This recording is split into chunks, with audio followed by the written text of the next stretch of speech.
সুপ্রিয় দর্শক, বাংলাদেশ টেলিভিশনের নিয়মিত আয়োজন ফ্যাসিবাদের দিনলিপি অনুষ্ঠানে আপনাদের সবাইকে স্বাগত জানাচ্ছি। আপনাদের সঙ্গে আছি আমি সাঈদ খান। আলোচনার জন্য আমার সঙ্গে আছেন দুজন অতিথি। আমার বাম দিকে রয়েছেন দিদারুল ভূঁইয়া, অর্থ সমন্বয়ক, রাষ্ট্র সংস্কার আন্দোলন। আমার ডান দিকে রয়েছেন নাজিফা জান্নাত, সমন্বয়ক, বৈষম্য বিরোধী ছাত্র আন্দোলন এবং সভাপতি, প্রাইভেট বিশ্ববিদ্যালয় সংসদ ছাত্র ইউনিয়ন। দর্শক, দুজন অতিথির মুখ থেকেই ফ্যাসিবাদ নিয়ে শুনব। শাসকরা যখন জনগণের মৌলিক অধিকার কেড়ে নেয় তখনই ঘটে গণবিপ্লব। 69, 90 এবং 24-এর অভ্যুত্থান তাই বলে। জার্মানির হিটলার, ইতালির মুসোলিনি, জাপানের হিদেকি তোজো, স্পেনের ফ্রান্সিসকো ফ্রাঙ্কো এবং বাংলাদেশের শেখ মুজিব ও শেখ হাসিনা তার প্রকৃষ্ট উদাহরণ। মানবজাতির ক্যালেন্ডারের পাতাকে রক্তাক্ত করা দেশ বিদেশের এই শাসকরা জেনে গেছে অত্যাচারের ফলাফল কি হয়। গবেষণামূলক এই অনুষ্ঠানের মাধ্যমে আমরা তুলে ধরি আওয়ামী লীগের 16 বছরের দুঃশাসন। বিভিন্ন আলোচনার মাধ্যমে আমরা চিহ্নিত করব গত সরকারের স্বৈরাচারী ও ফ্যাসিবাদী নীতির ধরন। এর মাধ্যমে আমরা খুঁজে বের করবার চেষ্টা করব নাগরিক অধিকার নিশ্চিতের পথ, যাতে ভবিষ্যতে আর কোনো শাসক নাগরিক স্বাধীনতাকে লঙ্ঘনের সাহস না পায়। দর্শক, আজ 26 ফেব্রুয়ারি 2025। গত 16 বছরের শুধুমাত্র এই দিনটিতে কি কি ঘটেছিল অতিথিদের সঙ্গে আলোচনার আগে বিভিন্ন গণমাধ্যম থেকে সংগৃহীত কিছু সংবাদের শিরোনাম দেখে আসি। 2012 খুনি বিপ্লবকে আবার ক্ষমা, এবার 2টি খুনের মামলার সাজা কমালো রাষ্ট্রপতি। নিত্যপণ্যের বাজার আবারও অস্থির। আমদানিকৃত পেঁয়াজের দাম বেড়েছে 7 থেকে 8 টাকা, তেলের দাম 4 থেকে 5 টাকা, মানছে না সরকারি দর। 2013 হলমার্ক কেলেঙ্কারি, আসামিদের ধরা যাচ্ছে না, ফাঁস হচ্ছে অভিযানের তথ্য। 2015 450 কোটি টাকার বাঁধ হুমকিতে, পাবনার যমুনার বাঁধের পাশ থেকে বালু তুলছেন প্রভাবশালীরা। 2016 এটিএম কার্ড জালিয়াতিতে অনেক রাঘব বোয়াল জড়িত, বছরে 680 কোটি টাকা রাজস্ব ক্ষতি, বহুজাতিক কোম্পানির উপর করারূপের ক্ষমতা হারাচ্ছে বাংলাদেশ। 4 টার্মিনাল থেকে মাসে 12 কোটি টাকা চাঁদা, ফুলবাড়িয়া, মহাখালী, সায়দাবাদ, গাবতলী বাস টার্মিনাল। 2017 ক্ষুদ্র জাতিসত্তার মানুষ হত্যা, সম্পদ জবরদখল বাড়ছে, কাপিং ফাউন্ডেশনের প্রতিবেদন। জনগণের পকেট ফাঁকা করে রাজস্ব আদায়ের সিদ্ধান্ত অযৌক্তিক, গ্যাসের দাম বৃদ্ধি প্রসঙ্গে সৈয়দ আবুল মকসুদ। 2018 নির্বাচনের বছরে ইচ্ছে পূরণ প্রকল্প, চলতি অর্থ বছরে 3 প্রকল্প পাস, আরও 3টি অপেক্ষায়, সাংসদদের জন্য বিশেষ বরাদ্দ। 2019 এবি ব্যাংকের 133 কোটি টাকা আত্মসাৎ, দুদকের মামলা। 2020 এনু রূপনের বাড়ি থেকে 26.5 কোটি টাকা, 5 কোটি টাকার এফডিআর, 1 কেজি স্বর্ণ উদ্ধার, এ যেন বাড়ি নয় ব্যাংক। 2021 গাফিলতির মাসুল 735 কোটি টাকা, সেতু প্রকল্প। লেখক মোশতাকের জেলখানায় মৃত্যু, ফেসবুকের রাষ্ট্রবিরোধী ষড়যন্ত্রের সাক্ষী নিরাপত্তারক্ষী পিয়ন। কার্টুনিস্টিক কিশোর লেখক মোশতাক ও দিদারুলের বিরুদ্ধে 6 জন সাক্ষীর ভাষা হুবহু এক। সোনালী ব্যাগ এলো না, নিষিদ্ধ হলেও বাজার সয়লাভ পলিথিনে। 2022 13 টাকার ভাড়া 20 টাকা আদায়, নৈরাজ্য চলছে, রাজধানীর বাস ভাড়ার তালিকা কার্যকরে সদিচ্ছা নেই। 2023 বান্দরবান থেকে মিজোরাম পালিয়ে আশ্রয় নিয়েছে 500-রও বেশি বাংলাদেশি।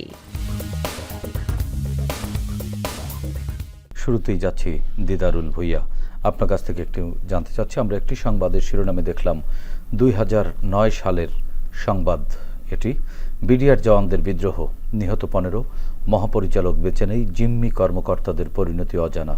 আওয়ামী লীগ ক্ষমতায় আসার সঙ্গে সঙ্গে এমন একটি বর্বর ঘটনা আসলে কি বার্তা দেয়? বিডিআর বিদ্রোহ ছিল না, এটা একটা ছিল যে সুপরিকল্পিতভাবে এখানে আমাদের সেনাবাহিনী, আমাদের বিডিআর, তাদেরকে আসলে ধ্বংস করার একটা কঠিন একটা ষড়যন্ত্র ছিল।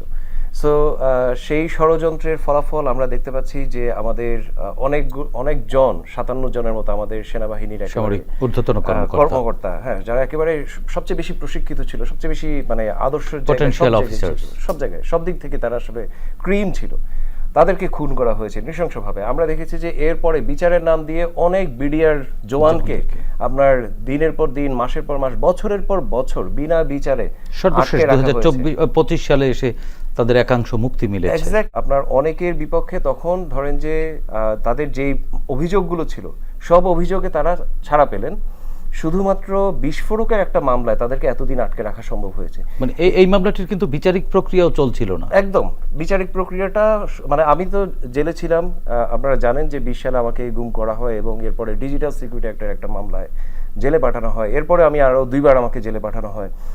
আমার বিডিআরদের সঙ্গে মেশার, যারা জেলখানায় ছিলেন তাদের সঙ্গে মেশা, তাদের কথাগুলো তাদের বয়ান থেকে শোনার আমার আসলে সুযোগ হয়েছিল এবং আমি দেখেছিলাম যে অনেক বিডিআর বলছিলেন যে, তখনই বলছিলেন যে এটা অ্যাবসলিউটলি একটা ষড়যন্ত্র। যেই মামলাটায় তাদেরকে আটকে রাখা হয়, বিস্ফোরকের যে মামলাটা, এটাতে তারা যদি সাজা প্রমাণিত হতো, তারা যদি শাস্তি, মানে তাদের ইনভলভমেন্ট যদি প্রমাণিত হতো, মানে দণ্ডিত হলেও সেই দণ্ড সর্বোচ্চ সাজা হতো 7 বছর। সেখানে তাদেরকে আজকে কত 9 সাল থেকে 24 সাল পর্যন্ত, এবং এই পুরো মামলার প্রক্রিয়াটা বন্ধ করে রাখা হয়েছিল। আমাকে অনেকে রিকোয়েস্ট করছিল এবং পরবর্তীতে আমি জেল থেকে বের হয়ে আসার পর এটা নিয়ে একটুখানি মুভ করার চেষ্টাও করছিলাম। আমি আমার বইতে লিখেছি, আমি বিভিন্ন জায়গায় বলেছি, এবং তখন আমাকে অনেকেই এটা বলছিলেন যে আপনি ধরেন যে একজন ফাঁসির আসামিকে মুক্তি দেওয়ার জন্য আপনি নিয়ে আসেন, আমি সেটা নিয়ে কথা বলবো, কিন্তু এই যে বিডিআর বিদ্রোহের এই মামলা, এই বিস্ফোরকের মামলা, এটা নিয়ে আমি কথাও বলবো না, এটা নিয়ে আমি আপনার সঙ্গে কথা বলতে আমি রাজি না।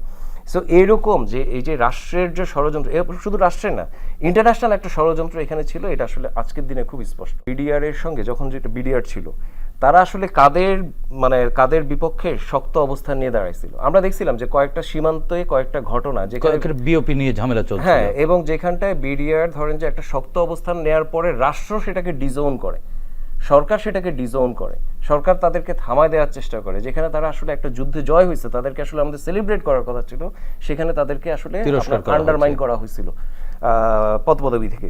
সো এখানে অবশ্যই আমাদের ইন্ডিয়ার যে সেনাবাহিনী বা ইন্ডিয়ার যে ইন্টেলিজেন্স, তাদের যেমন একটা চক্রান্ত সুনির্দিষ্টভাবে এখানে ছিল, অবশ্যই শেখ হাসিনা সরকারের একটা মানে অংশগ্রহণ, এখানে পরিকল্পিত ষড়যন্ত্র এখানে ডেফিনেটলি ছিল, এবং যে কারণে আসলে সেটি কি আসলে মানে 2008 সালের নির্বাচনের পরপরই অল্প সময়ের পরিকল্পনায় এই ধরনের একটি ঘটনা ঘটেছিল বলে আপনি পেয়েছেন? মানে মূল পরিকল্পনাটা ধরেন যে হয়তো অনেক আগের, কিন্তু ইমপ্লিমেন্টেশনটা ওই সময় করা হয় যাতে আমরা সবাই আসলে এটার যে পেছনের গল্পটা, এটা নিয়ে আমরা আসলে চিন্তা করার যাতে সুযোগ। তার মানে কি 2008-এর নির্বাচনের প্রক্রিয়াটি বা নির্বাচনটি ছিল ওই প্রক্রিয়ার একটি অংশ, এরকম কি? ডেফিনেটলি এটা একটা অনেক পুরাতন, মানে অনেক আগে ষড়যন্ত্র। আমাদের তার মানে শেখ হাসিনাকে ক্ষমতায় আনা হয়েছিল, এরকম কি বোঝা যায় আপনার? মানে শেখ হাসিনা এখন পর্যন্ত একবারও, মানে সেই অর্থে যে মানুষের ভোট পেয়ে একটা সুনির্দিষ্ট, এরকম কিন্তু খুব পরিষ্কারভাবে বলার আসলে কিন্তু সুযোগ ছিল না, বা নাই, এখন পর্যন্ত নাই।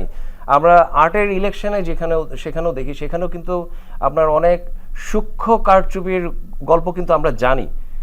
এবং এর আগের ইলেকশনগুলোর কথাও যদি আমি বলি বাংলাদেশে, তারপরে মোটা দাগে আমরা বলি যে এগুলো, কারণ এর পরের ইলেকশনগুলো তো ছিল আরো, মনে করেন যে ইলেকশনই ছিল না। এই ইলেকশনগুলো যে একেবারে খুব মানে জনমতের পুরোপুরি প্রতিফলন হয়েছে, এটা তো আসলে খুব নিশ্চিতভাবে বলার সুযোগ নেই। একই বিষয়ে একটু নাজিফা জান্নাত আপনার কাছ থেকে জানতে চাই।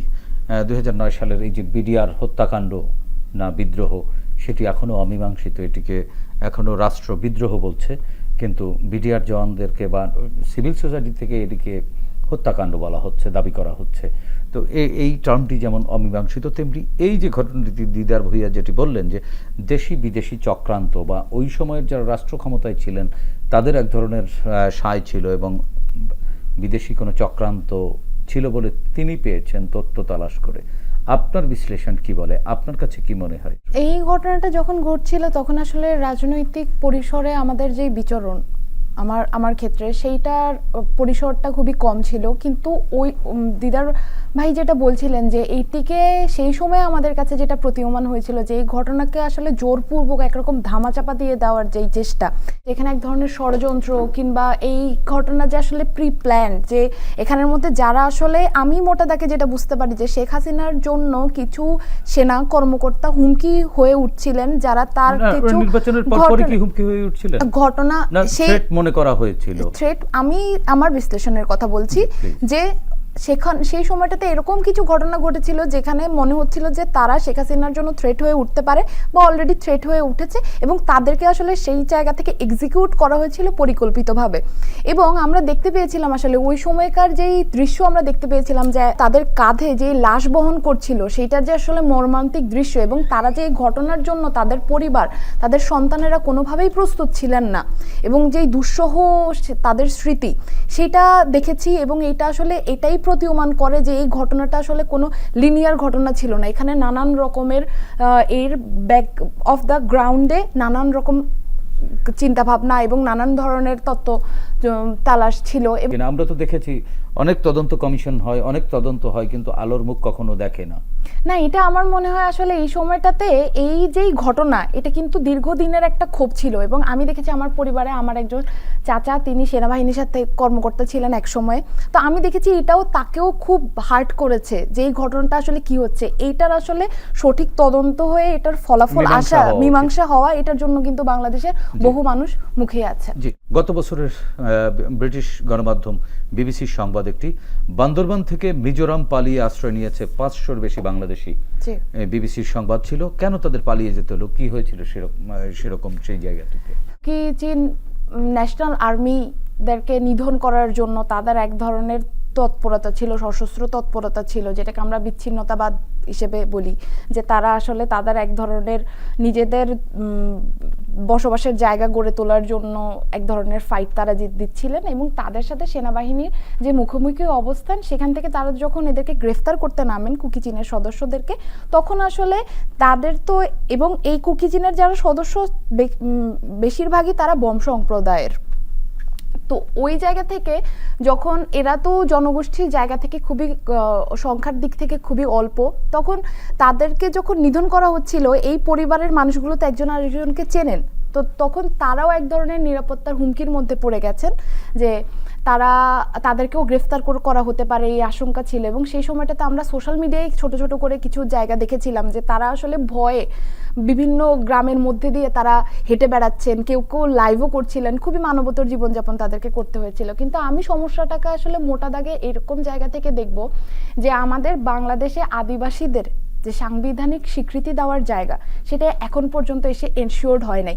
এবং আদিবাসীরা রাষ্ট্র এবং সেনাবাহিনী, আমি বলবো যে আদিবাসী রাষ্ট্র এবং সেনাবাহিনীর যে মুখোমুখি অবস্থান, তাদেরকে আসলে যেরকম জীবনযাপনের মধ্যে দিয়ে যেতে হয়, যেরকম সার্ভেলেন্সের মধ্যে দিয়ে যেতে হয় প্রতিনিয়ত, সেটা আসলে তাদের জন্য খুবই দুঃসহ অবস্থা। এবং আমি বলবো এইরকম পরিস্থিতির কারণে কুকি চীন বা এই ধরনের যতগুলো সন্ত্রাসী সশস্ত্র সংগঠন গড়ে উঠেছে, তাদের এক ধরনের ব্যাপক ধরনের একটা পোলারাইজেশন তৈরি হচ্ছে।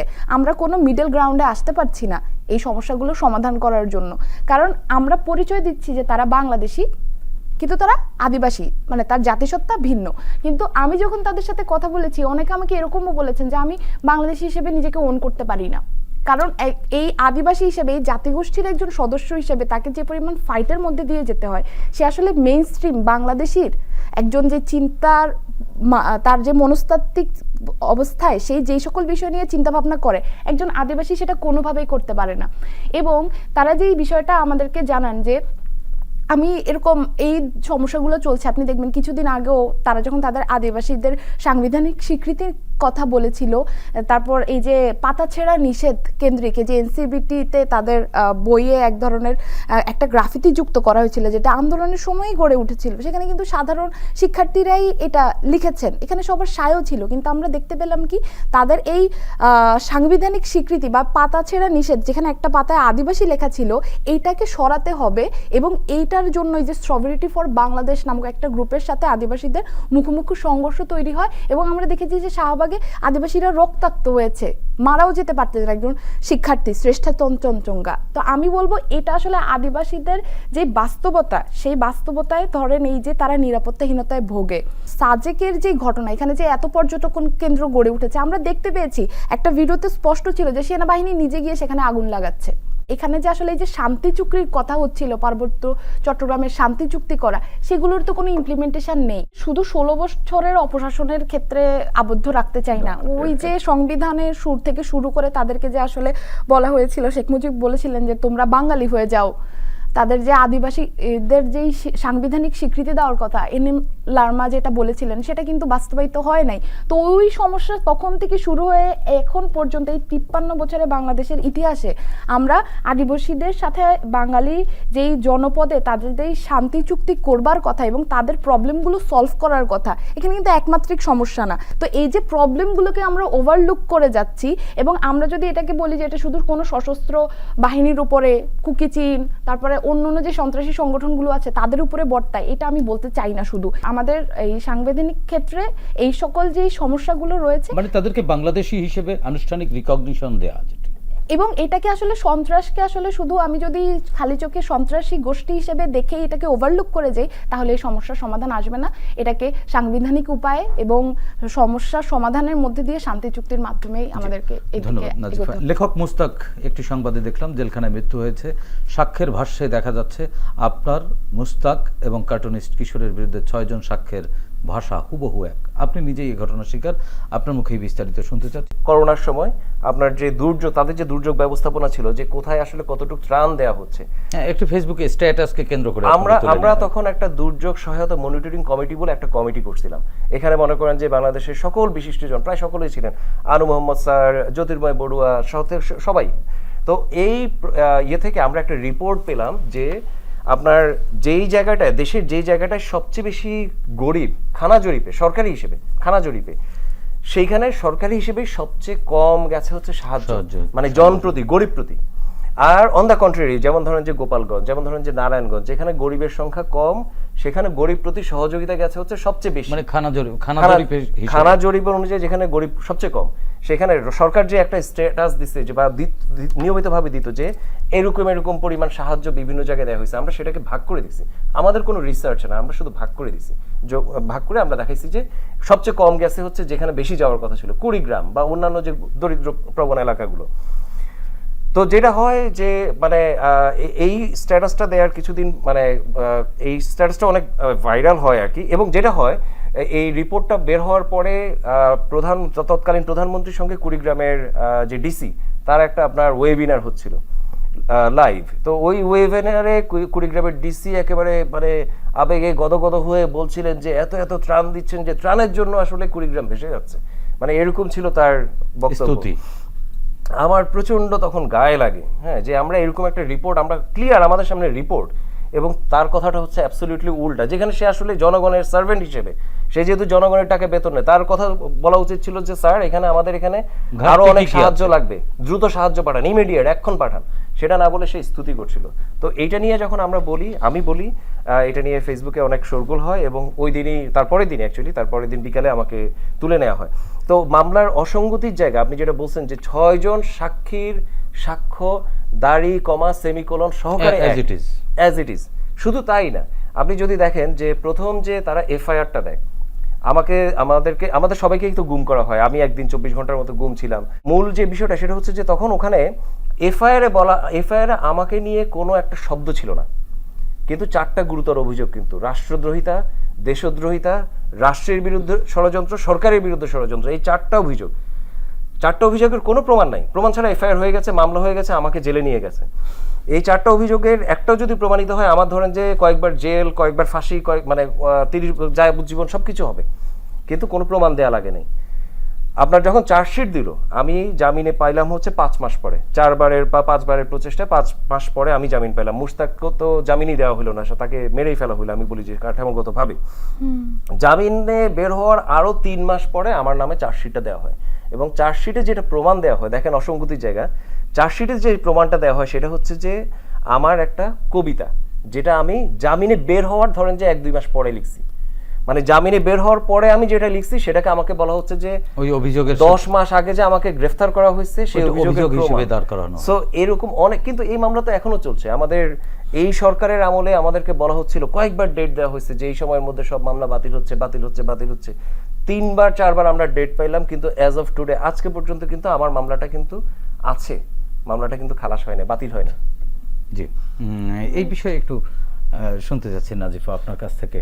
আসলে মানে আমরা তৎকালীন প্রধানমন্ত্রী বলতেন যে মত প্রকাশের অবারিত স্বাধীনতা, সকল সেক্টরের মানুষের স্বাধীনতা। তিনি তো মানুষের অভাবের কথা বলছিলেন, মানুষের সাহায্য পাচ্ছিল না যখন করোনায় সারা বিশ্ব মৃত্যুপুরী, তখন এটি কি অপরাধ হিসেবে নেওয়া কোন ধরনের রাষ্ট্রের কাজ ছিল? আসলে দেশটা কারো বাপের না, কিন্তু শেখ হাসিনা আদতেই ভেবে নিয়েছিল যে সে দেশটা আসলে তার বাপেরই এবং দেশটা তারই। সে আসলে অ্যাবসোলিউট যে পাওয়ার সেটার প্র্যাকটিস সে করতো। সে ভেবে ফেলছিল যে সে আসলে আনটাচেবল, তাকে কেউ কখনো কোনো দিক থেকে তাকে টাচ করতে পারবে না, এবং তার আশেপাশে তার যেই মাফিয়াতন্ত্র, তার যেই সিন্ডিকেট, তার যেই জি ম্যাডাম যেই গোষ্ঠীকুল, তারাও আসলে ভেবে নিয়েছিল যে আমরাই তো সর্বে সর্বা, এখানে আসলে কেউ তার নামে কোনো কিছু বলতে পারবে না, তাকে কেউ কোনো কিছু, তাকে কেউ ছুতে পারবে না। সে আসলে আমাদের এখানে গণতান্ত্রিক প্রক্রিয়ার যে একটা বেসিক জায়গা, যেখানে জবাবদিহি থাকা এবং সমালোচনা করতে পারা, সরকারের একটা যে কোনো কাজে তাকে আসলে কন্ডেম করতে পারা, সেই জায়গাটা সে আসলে পথ রুদ্ধ করে দিয়েছিল। মানুষের সাথে সে যে আসলে পুরোপুরি ডিসকানেক্টেড হয়ে পড়েছিল এই সকল কারণে, কারণ আমরা বলছিলাম, লেখক মুশতাক আহমেদও একটা প্রবলেম আইডেন্টিফাই করেছিল, সে সেটা সমালোচনা করেছিল, এবং তারা যেটা করতে পারতো সেটাকে আসলে ধর্তব্যে নিয়ে সেটার সলিউশন দেওয়া। আপনি তো এই মোস্তাক হত্যার বিচার দাবি করতে গিয়ে, কথা বলতে গিয়ে নিজেও কারাবরণ করতে হয়েছে। আমি সেটা মুশতাক আহমেদের কথা বলছিলাম, জি সেই সময়টাতে আসলে আমার ওই রাতটার কথা মনে আছে, যখন আমরা আসলে শুনতে পাই যে লেখক মুশতাক আহমেদকে আসলে জেলে তিনি মারা গিয়েছেন, এবং তখন আমাদের কাছে আসলে ওই রকম ভিজুয়ালাইজেশন আসছিল যে তাকে আসলে ইলেকট্রিক শক দেওয়া হয়েছে, তাকে মারতে মারতে পিটিয়ে তাকে আসলে মারা হয়েছে, তিনি পানি চেয়েছিলেন, পানি পান নাই, এরকম অনেকগুলো খবরও আমরা শুনতে পাচ্ছিলাম। তো আমরা তো খুবই তখন ইলেকট্রিফাইড ছিলাম যে এরকম একটা ঘটনা ঘটলো, আমাদের তো এইটা আসলে খুব জোর প্রতিবাদ জানাতে হবে। এবং পরের দিন আসলে আমাদের ব্যাপক জমায়েত হয়, আমাদের বামপন্থী যতগুলো সংগঠন ছিল এবং আশেপাশে আরও অনেক এরকম যারা ইন্ডিভিজুয়াল অ্যাক্টিভিস্ট ছিলেন, তারা সবাই আমাদের সাথে যুক্ত হন। তো আমি আসলে অনেকগুলো মিছিলে হাঁটার অভিজ্ঞতা আমার হয়েছে, কিন্তু সেই দিন মিছিলে পুলিশ আসলে যেরকম আক্রমণাত্মক ছিল, যে আমাদেরকে আসলে চারুকলার যে গেটটা, এরকম একটা ছোট্ট একটা প্রতিবাদ, অনেক বড় ধরনের কোনো প্রসেশন না, এই প্রতিবাদকে কেন সহ্য করা গেল না? আমাদেরকে চারুকলার সামনে থেকে এগুতে দিচ্ছিল না, এবং পরবর্তীতে যখন আমরা কোনো রকমে সেই বাধা অতিক্রম করে আমরা শাহবাগ পর্যন্ত যাই, যেটা করা হয় আমাদের সাথে, যে আমাদেরকে তারা পেটানো শুরু করে, এবং এরকম ঘটনাও ঘটে যে আমাদের হাত থেকে মশাল কেড়ে নিয়ে আমাদের দিকে মশাল ছুঁড়ে মারে, এবং আমার দিকেও একটা মশাল আসে, আমার সামনের যে অংশের যেই মাথার চুল সেগুলো পুড়ে গিয়েছিল, এবং তারা আসলে আমাদেরকে ব্যাপক মারধর করে, এবং মিছিল শেষে আমাদের দুজনকে গ্রেফতার করা হয়। আমরা যখন তাদেরকে ছাড়ানোর জন্য আবার শাহবাগ থানার সামনে যাই, আমরা 5 জন ছিলাম, আমাদের 5 জনকেও গ্রেফতার করা হয়, এবং আমাদেরকে আসলে তখন মামলা দেওয়া হয়েছিল অ্যাটেম্পট টু মার্ডার, রাষ্ট্রদ্রোহিতার মামলা, এরকম সহ 9টি সেকশনে। তাদের যে স্বৈর শাসনের যেই কবর, সেটা আসলে তারা নিজেরাই, মিনিমাম সমালোচনা তারা খুঁজছিল, নিতে পারছিল না। জি, ধন্যবাদ নাজিফা। দিদার ভাই, আরেকটি বিষয় আপনার কাছে জানতে চাই। একটি সংবাদে দেখলাম 4 টার্মিনাল থেকে মাসে 12 কোটি টাকা চাঁদা, ফুলবাড়িয়া, মহাখালী, সায়দাবাদ, গাবতলী, এই 4টি বাস টার্মিনাল। এটি আসলে আজ তো একটা সড়ক আন্দোলন হয়ে যাওয়ার পরেও এরকম চাঁদাবাজি রয়ে গেল কেন? আমরা দেখেছি যে নিরাপদ সড়ক, এবং এই সড়কে চাঁদাবাজির বিরুদ্ধে আমাদের শিশুরা, একেবারে স্কুল গোয়িং শিশুরা কিন্তু এই আন্দোলনটি করলো, আসলে বন্ধ হলো না কেন? রাষ্ট্র চায় নাই, সরকার চায় না, কারণ তারা আসলে এটার বেনিফিশিয়ারি। এখানে যত অরাজকতা থাকবে, যত সমস্যা থাকবে, তত আপনার ফ্লাইওভারের বাস্তবতা, মেট্রো রেল, বড় বড় দামি দামি অনেক টাকা খরচের, অনেক টাকা লুটপাটের যে সুযোগ থাকবে, যে সমস্ত প্রকল্প, সেগুলোর মনে করেন যে আপনার প্রয়োজনীয়তা বেশি দেখা যাবে। আপনি দেখবেন যে কোনো একটা রাষ্ট্রের গণপরিবহনের যে বেসিক যে কাজগুলো, ধরেন যে বিআরটি, বাস রুট রেশনালাইজেশন, এই যে কাজগুলো, একটা ন্যূনতম যে আপনার মানে ভালো বাসের যে সার্ভিস থাকার বিষয়, ট্রেনের ব্যবস্থা, এগুলো কোনোটা কিন্তু আমাদের এখানে করে না। করে কোনগুলা? ফ্লাইওভার করে, কোনগুলা মেট্রো রেল করে, কোনগুলা আপনার এক্সপ্রেস হাইওয়ে, এগুলো যেগুলোতে আপনার অনেক বেশি টাকা লুটপাট করার, আসলে দুর্নীতি করার সুযোগ থাকে। বাচ্চারা যে আন্দোলনটা করলো, বাসের যে মানে ধাক্কাধাক্কি, একটা যে ন্যূনতম সিস্টেমের মধ্যে নিয়ে আসার যে বিষয়টা, এটা কি হয়েছে? হয় নাই। বাসের ধাক্কাধাক্কি আজকে এত বছর পরেও এখনো চলছে। এবং ওই আন্দোলনে আমরা দেখেছি যে শাহজাহান খান, যিনি সড়ক পরিবহনের নেতা ছিলেন, তিনি এই শিশুদেরকে কিভাবে নির্যাতন নিপীড়ন চালিয়েছেন, এবং ধানমন্ডিতে আওয়ামী লীগ অফিসের ভেতরেও শিশু শিক্ষার্থীদেরকে নিয়ে টর্চার করা হয়েছিল, যদিও তখন এই অভিযোগটি আসলে আমলে নেয়নি বা এটি সত্যতা প্রমাণ করা সম্ভব হয়নি। না, মানে শুধু এগুলোই না, আরো অনেক নিপীড়ন, আরো অনেক জুলুমের গল্প কিন্তু আমরা জানি, যারা এই ইয়েগুলোর সঙ্গে ছিল। আমরা এই আন্দোলনগুলোর সঙ্গে একরকম সম্পৃক্ত ছিলাম আমাদের সংগঠন থেকে, আমাদের রাষ্ট্রচিন্তা থেকে, তখন আমাদের রাষ্ট্রচিন্তা সংগঠন ছিল। সো এই যে জুলুমের যে গল্প, এটা তো আপনার কোনো মানে এমন না যে শুধু এদেরকেই জুলুম করা হয়েছে। সবাইকে জুলুম করা হয়েছে, শেখ হাসিনার আমলে সবাইকে জুলুম করা হয়েছে। কিন্তু আমার কথা হচ্ছে যে এতদিন পরেও, ইভেন এই সরকার আসার পরেও কিন্তু এই বিষয়গুলো নিয়ে আমরা শুনছি যে এই করা হবে, ওই করা হবে, খুব ভালো ভালো কথা শুনি, নতুন নতুন প্রকল্পের কথা শুনি, বাস রুট রেশনালাইজেশন নিয়ে সরকার প্রথম থেকে বলছে, এখন পর্যন্ত ইমপ্লিমেন্ট হয়নি। হয়তো হয়ে যাবে, আমরা আশা করতে পারি। ধন্যবাদ দিদার ভাই। একই বিষয়ে একটু নাজিফার কাছ থেকে মূল্যায়ন শুনতে চাচ্ছি, এই যে সড়ক ব্যবস্থা এবং সড়কে যে চাঁদাবাজি। সড়ক ব্যবস্থা এবং সড়কের যে চাঁদাবাজি, সেখানে আমি বলবো আসলে আমাদের যে প্রশাসকরা এই সকল দায়িত্ব গ্রহণ করে, এখানে সড়ক মন্ত্রণালয় সহ শুরু করে না, ওই গত সরকারের সময় আসলে সড়কের চাঁদাবাজি নিয়ন্ত্রণের জন্য আমরা কিন্তু সড়ক পরিবহন আইন সংশোধন করতে দেখেছি, নিরাপদ সড়ক আন্দোলন হয়ে যাওয়ার পরে সরকারকে নড়ে চড়ে বসতে দেখেছি, কিন্তু তারপরেও সড়কের নৈরাজ্য ফেরাতে পারেনি কেন? না সরকারই চায়নি ফেরাতে? আমি এখানে মূলত দুটো কারণ বলবো। প্রথম কারণটা হচ্ছে গিয়ে এখানে যারা দায়িত্ব নেয়, যে প্রশাসকদের কথা আমি বলছিলাম, বা যেখানে যারা দায়িত্বপ্রাপ্ত হয়, তাদের যে দায়িত্বশীলতার অভাব এবং তাদের এই কাজটাকে, আমাদের এই জায়গাটাকে শক্তিশালী করা এবং এটাকে নৈরাজ্য মুক্ত করা, চাঁদাবাজি মুক্ত করার যেই চাওয়া, মানে তাদের যেই সৎ ইচ্ছা, সেটার আসলে অভাব রয়েছে। এবং আরেকটা বিষয় আমি অ্যাগ্রি করব দিদারুল ভাইয়ের সাথে, সেই জায়গাটা হচ্ছে গিয়ে তারাও আসলে কোনো না কোনোভাবে, যারা এই জায়গাগুলোতে যুক্ত হয়, তারাও বিভিন্ন সিন্ডিকেটের সাথে, যে পরিবহনের সিন্ডিকেট আমরা জানি যে বাংলাদেশের সব থেকে বড় সিন্ডিকেট, মানে অনেকগুলো বড় সিন্ডিকেটের মধ্যে এটাও খুব শক্তিশালী সিন্ডিকেট, তো তারাও আসলে এইখানে চাঁদাবাজির ভাগ বাটোয়ারার মধ্যে তারা যুক্ত থাকে। তখন তারা আসলে মানুষের যেই চাওয়া, মানুষকে পারপাস করার বদলে তাদের নিজেদের পার্সোনাল যেই এজেন্ডা, সেগুলো তারা সার্ভ করায় ব্যস্ত থাকেন। আরেকটি বিষয়, সেটি হচ্ছে একটি সংবাদে দেখলাম খনি বিপ্লব, লক্ষ্মীপুরের তাহের পুত্র খনি বিপ্লবকে আবারও ক্ষমা, আরও 2টি মামলায় সাজা কমালো রাষ্ট্রপতি। রাষ্ট্রপতি কি আসলে দলীয় অপরাধীদেরকে যে এইভাবে যে ফাঁসির দণ্ড বা যাবজ্জীবন কারাদণ্ড থেকে সাধারণ ক্ষমা করে দিয়ে দলীয় অপরাধীদেরকে বা দলের রাজনীতির মধ্যে অপরাধ প্রবণতাকে এক ধরনের প্যাট্রোনাইজ করেছিলেন? খুনি বিপ্লবের কথা বলা হচ্ছে, আমি যতদূর জানি যে তিনি, তার যেই বাবা, তিনি আওয়ামী লীগের রাজনীতির সাথে যুক্ত ছিলেন, জি মেয়র ছিলেন। তো সেই জায়গা থেকে আমি বলবো যে এটা তো অবশ্যই তিনি দলীয় ভাবে তিনি এক ধরনের পক্ষপাতী ভূমিকা নিয়েছেন, যিনি 2টি মামলার ক্ষেত্রে তিনি খুনি হিসেবে তিনি প্রমাণিত, এবং বিভিন্ন মেয়াদে তার কিন্তু সাজাও কমানো হয়েছিল। এবং এটা বোঝাই যাচ্ছে যে আসলে এখানের মধ্যে দলীয় যেই পরিচয়, সেটি ব্যবহার করে এটাকে এক ধরনের ম্যানিপুলেট করা হয়েছে। তিনি দলের প্রতি, একটি নির্দিষ্ট দলের প্রতি পক্ষপাতী ভূমিকা নিয়েছেন। এবং আমি আরও বলবো যে এটা শুধু এই ঘটনাই না, যাদেরকে তিনি খুন করেছেন তাদের যে পরিবার, তাদের প্রতিও তো তিনি চরম অন্যায় করেছেন। নাজিফা যে অভিযোগ তুলেছেন, সেই অভিযোগ যদি সত্য হয়, সেক্ষেত্রে নাগরিক হিসেবে আপনি এটি কি অপরাধ হিসেবে দেখবেন না দায়িত্বহীনতা হিসেবে দেখবেন? যে আমাদের সংবিধানের অনুযায়ী রাষ্ট্রপতি আসলে যা কিছু করে প্রধানমন্ত্রীর পরামর্শে করে, এবং প্রধানমন্ত্রী আবার কি পরামর্শ দিচ্ছে এটা নিয়ে কিন্তু কোনো আদালতে আপনি প্রশ্ন করতে পারবেন না। এটি কি পরামর্শ না নির্দেশ? মানে পরামর্শ যখন আপনার জবাবদিহিতাহীন হয়, তখন সেটা আসলে পরামর্শ থাকে না, সেটা নির্দেশ হয়ে যায়। শেখ হাসিনা চাইছিল যে তার দলের পান্ডা তারা আসলে মানে আবার আপনার ফাঁসি থেকে বের হয়ে আসুক, আরো বেশি জুলুম করুক, আরো বেশি মানুষকে খুন করুক, নিপীড়ন করুক। সে কারণে এই জিনিসটা রাষ্ট্রপতির এখানে আসলে বিন্দুমাত্র কোনো ভূমিকা নেওয়ার কোনো সুযোগই নেই। কিন্তু দায় কি তিনি এড়াতে পারেন? দায় এড়াতে পারেন না, যেহেতু তিনি তিনি যেহেতু পদত্যাগ করেন এই ঘটনার পরে। কথার কথা, এই ঘটনার পরে তিনি যদি পদত্যাগ করতেন, তিনি যদি বলতেন যে না আমি এটা করতে চাই না, আমাকে এটা জোর করে করানোর চেষ্টা করা হচ্ছে, বা সাংবিধানিক বাধ্যবাধকতার কারণে আমি এটা করতে বাধ্য হচ্ছি, আমি এটা করবো না, আমি পদত্যাগ করলাম, তাহলে তিনি দায় এড়াতে পারতেন। কিন্তু তিনি যেহেতু তার পুরো মেয়াদ কমপ্লিট করছেন এবং এটা নিয়ে কোনো রাগ করেন না, তাহলে তিনি অবশ্যই দায়ী। সেক্ষেত্রে এই মুহূর্তে আমরা 5 আগস্ট পরবর্তী একটা নতুন বাংলাদেশের নতুন এক ধরনের স্বপ্ন নিয়ে আমরা সামনে এগোনোর চেষ্টা করছি বা স্বপ্ন দেখছি।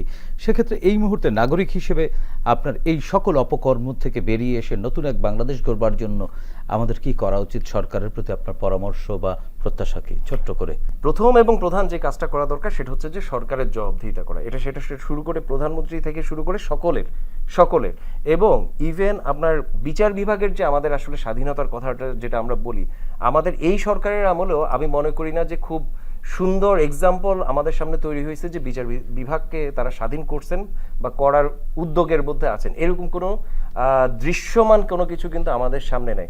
সো বিচার বিভাগের স্বাধীনতা, তার যে অধিকার, সেই জায়গাগুলো, এবং অবশ্যই সরকারের জবাবদিহিতার জায়গাটা, সরকারের কোনো সিদ্ধান্তে যদি আমি আসলে নাখোশ হই, তাহলে আমি যাতে সরকারের বিরুদ্ধে মামলা করতে পারি, এরকম একটা ব্যবস্থা আমাদের আসলে লাগবে। জবাবদিহিতার একটা মানে রাষ্ট্র কাঠামো নাগরিক আমাদের অধিকার এই পর্যায়ে আপনি পেতে চাচ্ছেন? অবশ্যই অবশ্যই। আমি যখন মামলা করতে পারবো, তার মানে হচ্ছে আমি প্রশ্ন করতে পারি। মামলা করতে পারি না, আমি এমনি তাকে ধরেন যে মানে কথা বলতে পারি, সেটা আসলে জবাবদিহিতা নিশ্চিত করতে পারে না। জি, ধন্যবাদ নাজিফা জান্নাত, ধন্যবাদ দিদারুল ভূঁইয়া, আপনাদের দুজনকেই। প্রিয় দর্শক, ৩৬ জুলাইয়ের গণ অভ্যুত্থানের মাধ্যমে ছাত্র জনতা এ মাটির গর্ভে যে নতুন আলো প্রবেশ করিয়েছে তা ধরে রাখবার দায়িত্ব শুধু সরকারের একার নয়, আমাদেরও। বিভিন্ন স্থানে ঘটে যাওয়া মব ভায়োলেন্স, মব জাস্টিস ফ্যাসিবাদী সংস্কৃতিরই অংশ। সুশাসনের প্রয়োজনে দীর্ঘদিনের চর্চিত এই ফ্যাসিবাদী সংস্কৃতি থেকে বেরিয়ে এসে আইনের আশ্রয় নিতে হবে আমাদের। আসুন আমরা সুনাগরিকের পরিচয় দেই, ফ্যাসিবাদকে রুখে দেই। দর্শক, দেখা হবে আগামী পর্বে নতুন অতিথিদের সঙ্গে। ততক্ষণ পর্যন্ত ভালো থাকুন, সুস্থ থাকুন, বাংলাদেশ টেলিভিশনের সঙ্গেই থাকুন। খোদা হাফেজ।